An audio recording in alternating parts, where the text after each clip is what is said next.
Buenas tardes, doctora. Soy Franklin Navarrete, estudiante de la Universidad Laica Eloy Alfaro del Manabí, y a continuación les hablaré sobre los cambios cromosómicos que son necesarios para provocar alteraciones genéticas y la conducción al cáncer. Bien, los cambios cromosómicos son muy importantes puesto que se han asociado de manera directa a ciertas neoplasias, y estos cambios asimismo van a provocar la desregulación de los genes de manera que van a contribuir a la aparición de la patogenia de dichos tumores malignos. Entonces, los cambios cromosómicos se van a ver de manera ya sea frecuente y de manera repetitiva dentro de lo que van a ser leucemias, linfomas, algunos tipos de carcinomas y otros tipos de sarcomas. Entre los cambios cromosómicos que se van a observar vamos a tener aneuploidías, que se refiere a un cambio en el número de los genes o de los cromosomas, mejor dicho, y cambios estructurales cromosómicos. Ahora bien, hay que tomar en cuenta que esto suele ser tomado de manera diferente en ciertos casos. En algunos tumores estos de aquí son signos secundarios de la enfermedad, mientras que en otros tumores son signos primarios, es decir, son los propios desencadenantes de la neoplasia maligna. Entonces, dentro de lo que es la clínica, ¿cómo podemos identificar estos cambios cromosómicos? Pues van a ser por medio de dos métodos, el cariotipado y la identificación morfológica de los cromosomas en metafase. Entonces, ¿cuáles van a ser dichos cambios cromosómicos en las células tumorales? Pues los cambios que podemos esperar van a ser genes próximos a los puntos de ruptura de cromosómica recurrente o de deleciones, van a ser oncogenes o también pueden llegar a ser genes supresores de tumores. Ahora bien, también estas anomalías o estos cambios cromosómicos pueden tener cierta utilidad médica porque la presencia de, por ejemplo, un gen de fusión BCR-ABL puede ser un diagnóstico positivo para la presencia de una leucemia mieloide crónica. Es decir, los cambios cromosómicos también pueden tener lo que son un valor diagnóstico. Entonces, entre los cambios cromosómicos que podemos mencionar, vamos a referirnos sobre todo a los cambios estructurales. Pueden ser displasias, pueden ser de lesiones, amplificaciones, entre otros. Pero el más común y el que se encuentra mejor estudiado, sobre todo, vamos a tener como ejemplo a la translocación cromosómica. La translocación cromosómica va a encargarse de activar a un protooncogen por medio de dos mecanismos diferentes. Por el reemplazo de un promotor o potenciador, lo que va a provocar que la translocación entonces se encargue de una sobreexpresión de un protooncogen permutando todos sus elementos. O un segundo mecanismo que sea por la creación de un gen de fusión en el que las secuencias codificantes de los genes se van a fusionar, y de esta manera estos van a dar origen a un nuevo gen conocido como un gen de fusión, y este gen de fusión va a dar origen a una proteína quimérica que por lo general se va a tratar de una tirosina sinasa. Ahora, para explicar estos mecanismos de las translocaciones cromosómicas podemos explicarlo mediante ciertas afectaciones que se presentan por una translocación cromosómica. Entre ellas vamos a tener al linfoma de Burkitt. El linfoma de Burkitt es el mejor ejemplo para explicar la sobreexpresión de un protooncogen por una translocación. Entonces, ¿qué es lo que sucede en el linfoma de Burkitt normalmente? Vamos a tener translocaciones del cromosoma 8q24, en el cual se contiene el gen MIC, así como también se contiene un cromosoma que a su vez contiene el gen de la inmunoglobulina. Entonces, ¿qué es lo que sucede? Va a haber una translocación, la cual se encarga de desplazar al segmento del cromosoma 8, que contiene el gen MIC, hacia el cromosoma 14q32. Entonces, esto va a posicionar al gen MIC cerca de lo que es la cadena pesada de la inmunoglobulina. Entonces, a pesar de todo esta mezcla, de toda esta translocación, el gen MIC se mantiene completamente intacto, y no solo eso, sino que también empieza a producirse en grandes cantidades, es decir, aumenta la expresión de los genes favorecedores del crecimiento, que es en este caso el MIC. Entonces, es por eso que la patogenia del linfoma de Burkitt se le asocia al gen MIC.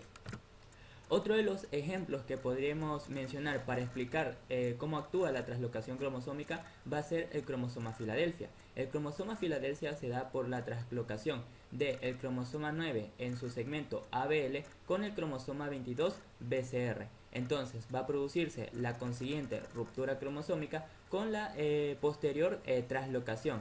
Y entonces, ¿qué es lo que va a provocar? Va a provocar la formación de un gen de fusión BCR-ABL, y este a su vez va a encargarse de formar una proteína quimérica, que como ya lo mencioné, por lo general se va a tratar de una tirosina sinasa constitutiva activa. Entonces, estas deslocaciones cromosómicas no pueden ocurrir así por así o simplemente por uno o dos pequeños factores que intervengan, no. Para que se dé una translocación necesitan producirse roturas simultáneas del ADN bicatenario en al menos dos lugares del genoma.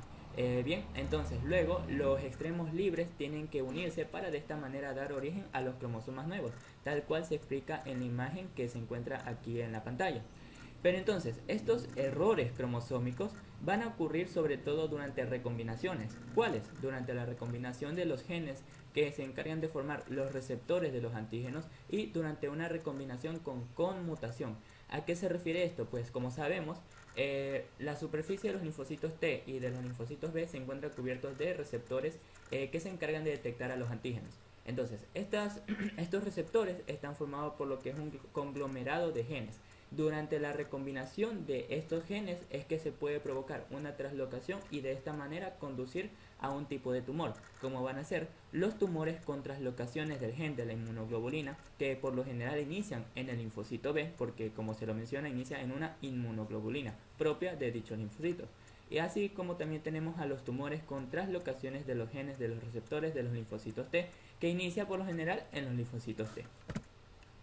Bien, otro ejemplo de los cambios cromosómicos van a ser las deleciones. Las deleciones son cambios estructurales muy frecuentes y estas básicamente consisten en inhibir o mejor dicho suprimir un segmento de un cromosoma para formar un cromosoma nuevo. Entonces, cabe destacar que las deleciones no necesariamente van a provocar una pérdida de la función génica, sino que más bien estos pueden actuar de manera directa al provocar la supresión o simplemente al haber una deleción de regiones muy específicas de los cromosomas. Al haber esta deleción va a provocar lo que es la pérdida de genes supresores de tumores conectados. Ejemplos de estos van a ser cuando hay una deleción del cromosoma 13-14q que contiene el gen RB, vamos a tener un retinoblastoma, así como cuando hay una deleción del cromosoma 3P que contiene el gen VHL, vamos a tener un carcinoma de célula renal. Entonces, como podemos entender entonces, las deleciones son un cambio cromosómico que se puede dar de manera frecuente. Sin embargo, a pesar de que eso los mencioné, no todas las deleciones van a conducir a una pérdida de la función génica, sino que otras se encargan de activar a los protooncogenes por el mismo mecanismo que fueron las translocaciones, es decir, la sobreexpresión por la translocación de un potenciador o de un promotor o la formación de un gen de fusión, como por ejemplo, cerca del 25% de las leucemias linfoblásticas agudas del linfocito T van a darse por una deleción del cromosoma 1. Esta deleción del cromosoma 1 va a provocar la sobreexpresión de un factor de transcripción tal 1. Ahora, por otra parte, en cierto subgrupo de cánceres pulmonares, la deleción del cromosoma 5 va a dar origen a un gen de fusión EML4 ALK y esta a su vez va a dar origen a una proteína que va a ser una tirosina sinasa activa. Los cambios cromosómicos también pueden obedecer al hecho de que se amplifique la información genética, en donde la sobreexpresión de los oncogenes puede obedecer a la reduplicación y amplificación de las secuencias del ADN. Entonces, por medio de la amplificación, por ejemplo, se pueden obtener centenares de copias de un oncogen a partir de un único linfocito T. Entonces, clínicamente, las amplificaciones génicas más importantes o las enfermedades derivadas de estas amplificaciones más importantes van a verse en los neuroblastomas, donde en un 25 al 30% de los casos vamos a tener una amplificación del gen NMIC, lo cual lastimosamente conduce a un diagnóstico no muy favorable para el paciente. Por otra parte, cerca del 20% de los cánceres de mama vamos a tener una amplificación del gen ERBB2. Bien, otro de los cambios cromosómicos que vamos a mencionar van a ser la cromotripsis. Cromotripsis significa literalmente desastre o catástrofe cromosómica. Este de aquí va a ser muy frecuente ya que se encuentra presente en el 1 al 2% de los cánceres en general o sobre todo va a ser muy frecuente dentro de lo que van a ser los osteosarcomas, donde se presenta en un 25%, así como también puede ser frecuente en otros lo que vendrían a ser los gliomas. Ahora, ¿qué es lo que sucede en la cromotripsis? Como se los mencioné, es una catástrofe. ¿Por qué? Dentro de la cromotripsis va a haber un evento nexus que se encargue de fragmentar, iniciar una fragmentación o rotura cromosómica en parte o en totalidad de un solo cromosoma o de varios. Entonces, ¿qué es lo que sucede? La célula afectada va a activar los mecanismos reparadores del ADN, el cual se encarga de coser fragmentos de manera aleatoria, de tal manera que trata de reconstruir los cromosomas rotos. Sin embargo, va a provocar lo que es una pérdida cromosómica, a pesar de que se logre formar un nuevo cromosoma y este de aquí llega a presentar reordenamientos. Bien, eso fue todo en base a lo que fueron los cambios cromosómicos. A continuación hablaremos sobre los cambios epigenéticos. Los cambios epigenéticos van a ser muy importantes en la expresión del fenotipo maligno, ya que estos de aquí se encargan de regular lo que es la expresión de los genes de cáncer, se encargan del control de la diferenciación, de la autorrenovación y son los encargados de proporcionarle la sensibilidad de la resistencia frente a los medicamentos a los distintos tipos de cáncer. Entonces, el término epigenético alude a todos los factores que se encuentran a lo largo de la secuencia del ADN bicatenario, que se encargan de regular la expresión genética, o mejor dicho, la expresión del genoma celular. Dichos factores van a ser por lo general mecanismos como la metilación del ADN o modificación de histonas que incluye la acetilación de las mismas histonas. Entonces, saliéndonos un poco de contexto, hay que mencionar que una de las características, como ya hemos visto, de las células tumorales van a ser que estas van a ser uniformes con respecto a las demás dentro de un tumor, claro. Y a su vez, cada una de estas células va a tener, por ejemplo, pleomorfismos, es decir, una forma y estructuras irregulares, así como también va a tener una estructura morfológica nuclear irregular, porque vamos a tener núcleos grandes, vamos a tener núcleos irregulares con formas anormales, entre otros. Entonces, hoy en día se sospecha que esta morfología anormal, al menos en el núcleo de las células tumorales, se debe a defectos genéticos adquiridos dentro de estos factores epigenéticos. Muy bien, entonces, mencionando cuáles van a ser las propias modificaciones de los cambios epigenéticos, podemos mencionar que a nivel de la metilación del ADN podemos encontrar un silenciamiento de los genes supresores de los tumores por hipermetilación local del ADN.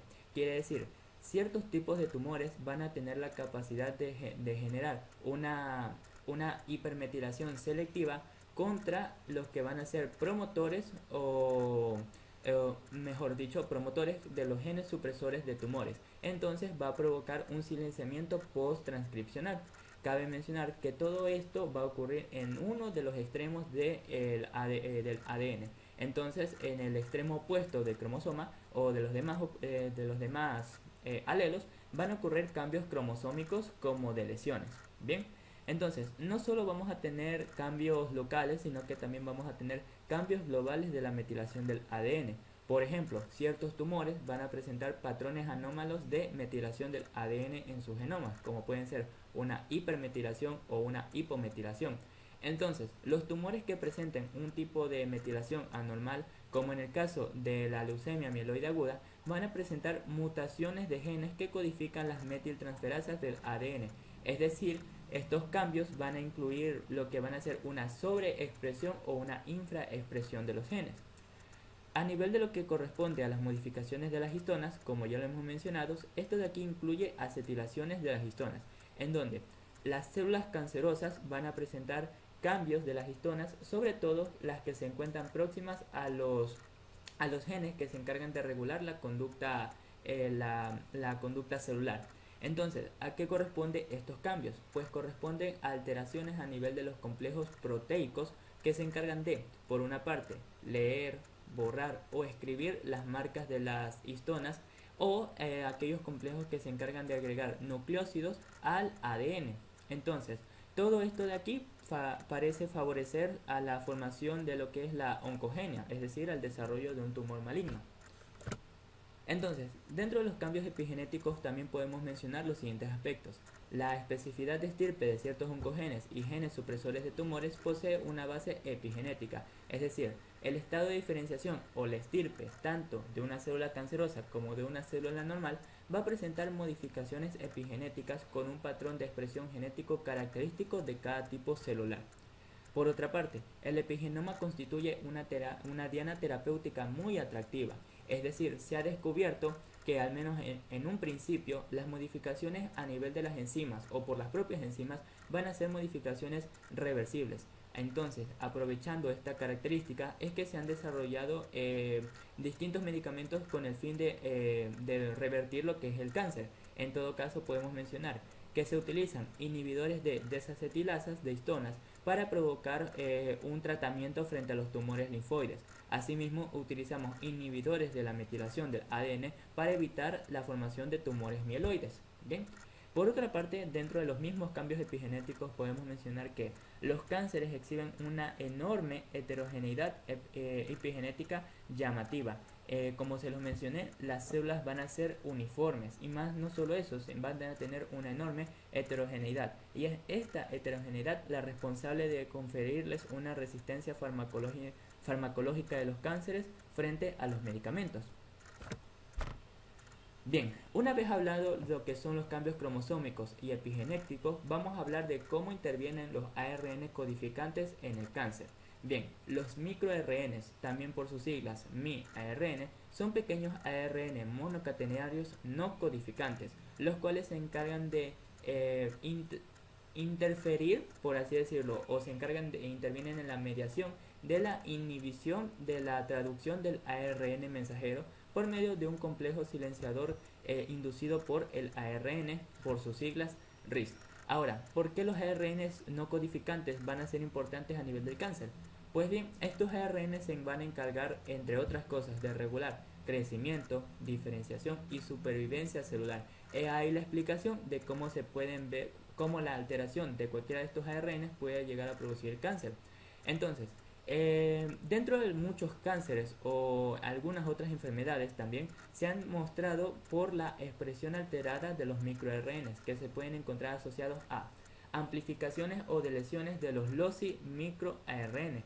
Loci es el término plural para locus del ARN, es decir, un segmento de gen específico dentro de cada cromosoma. Entonces, también en algunos cánceres se ha demostrado o se han presentado una menor expresión de microRN, lo cual va a provocar un aumento de la traducción de los microRN oncogénicos y de manera contraproducente o paradójica, la expresión de ciertos microRNs va a reprimir la formación de genes supresores de tumores, es decir, la formación de este cierto tipo de microRNs va a inhibir la formación de un mecanismo de defensa frente a los cánceres que van a ser los genes supresores de tumores. Y a este tipo de microRNs se les conoce como oncomicroRNs. Entonces, también podemos mencionar que cómo los ARN participan a nivel de cáncer de una manera más específica. Por ejemplo, como ya sabemos, existen ciertos tipos de oncomicroRNs los cuales van a provocar la aparición de un cáncer. En estos casos podemos mencionar al microRN 200, los cuales se encargan de provocar una transición de epitelio a mesénquima. Y esto favorece enormemente a lo que son las propiedades de invasión y de metástasis cancerígena. Así como también tenemos al microRN 155, el cual se encarga de provocar un aumento de la transcripción de los genes de proliferación M y C. Bien, por otra parte vamos a tener los microRN supresores de tumores, en donde la presencia o los cambios genéticos recurrentes dentro de la leucemia linfática crónica van a ser la presencia de los microRN 15 y microRN 16. Asimismo, las propiedades supresoras de tumores de los factores que procesan los microRN. ¿Por qué? Existen ciertos genes como van a ser el gen Dicer. Este se encarga de la correcta producción de los genes que se encargan de regular factores como lo que van a ser ARN normales y funcionales. Entonces, una alteración a nivel de este gen, que va a ser el gen Dicer, va a provocar ARN anómalos que van a contribuir al cáncer. Por eso que en cierto contexto celular, el Dicer va a actuar como un agente o un gen supresor de tumores, ya que en ciertos y extraños casos de tumores ovarios y testiculares, se han encontrado defectos germinales heterocigotos a nivel de este gen.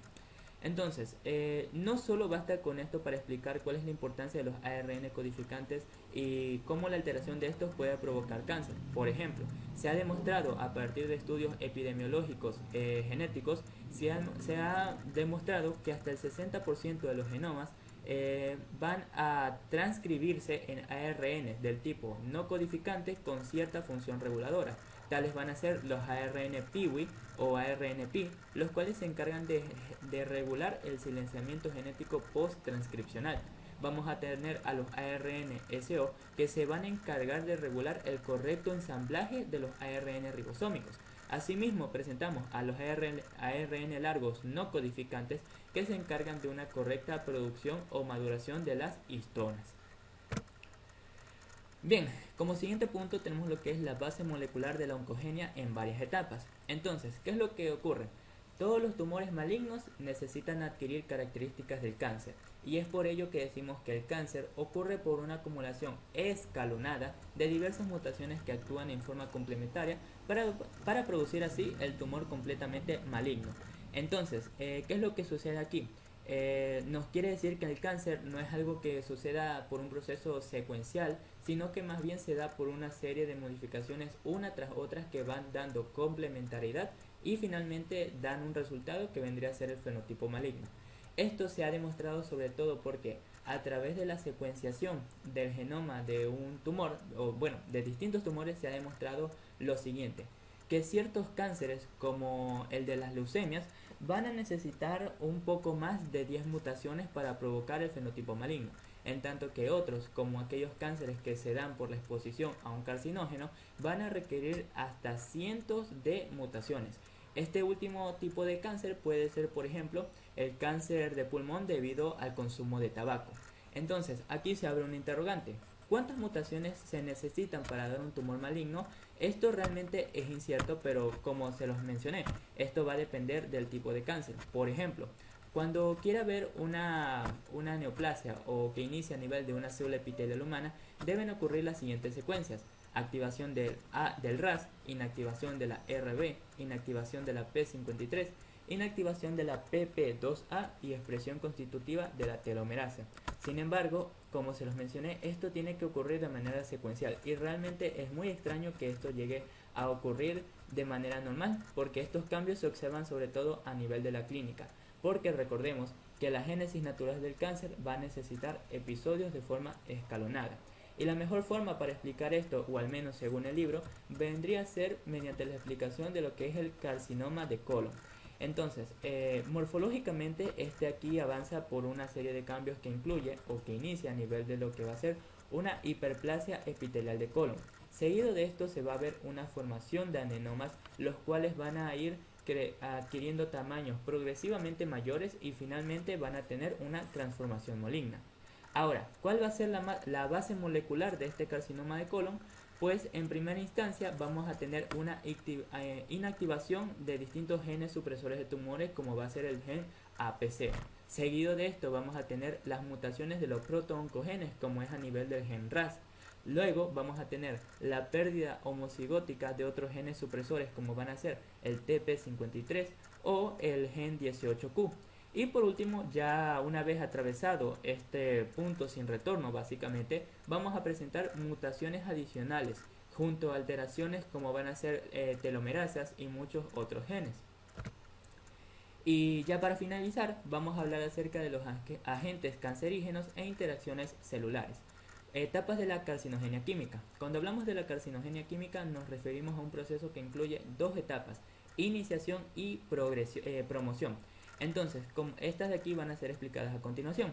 Primero, la iniciación hace referencia a la exposición de las células a las dosis suficientes de una sustancia cancerígena.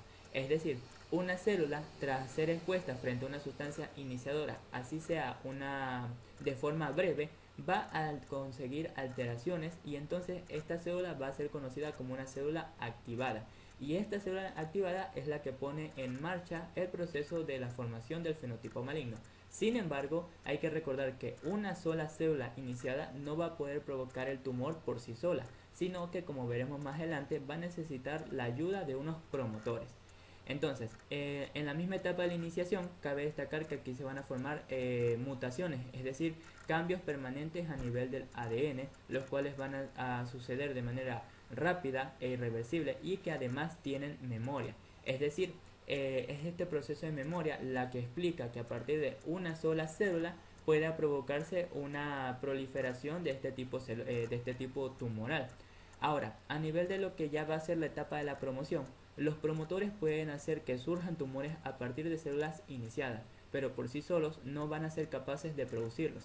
Quiere, ser, quiere decir esto que los promotores, actuando sobre células normales, no van a provocar cambios en el ADN y cualquier cambio que llegue a provocar en la estructura de la célula van a ser completamente reversibles. Es decir, van a ser débiles en las células normales, pero si estos promotores actúan sobre las células iniciadas, van a ser muy potentes de manera que estimulan la proliferación celular, de manera que va a generar una diferenciación alterada y son estos promotores los responsables de que en los cánceres existan una uniformidad celular. Ahora bien, todos los cancerígenos químicos iniciadores van a ser electrófilos, reactivos que pueden reaccionar con sitios nucleófilos. Quiere decir aquellos sitios con carga como pueden ser ADN, ARN y proteínas. Ahora también tenemos lo que son, por último, los carcinógenos de acción directa, porque se me olvidaba mencionar, los carcinógenos van a ser de acción directa y de acción indirecta. Los carcinógenos de acción directa van a ser sencillos de explicar en cierta medida por qué. Estos de aquí van a ser carcinógenos débiles, ya que no requieren una conversión metabólica para actuar, y aprovechando su debilidad van a ser utilizados como agentes quimioterapéuticos, aunque a pesar de que van a tener una acción paradójica. ¿Por qué?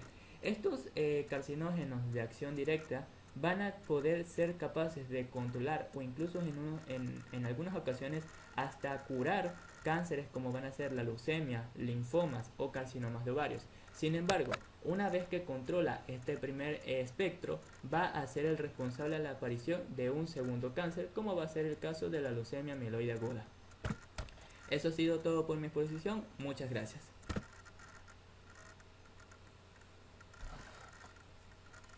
Confess.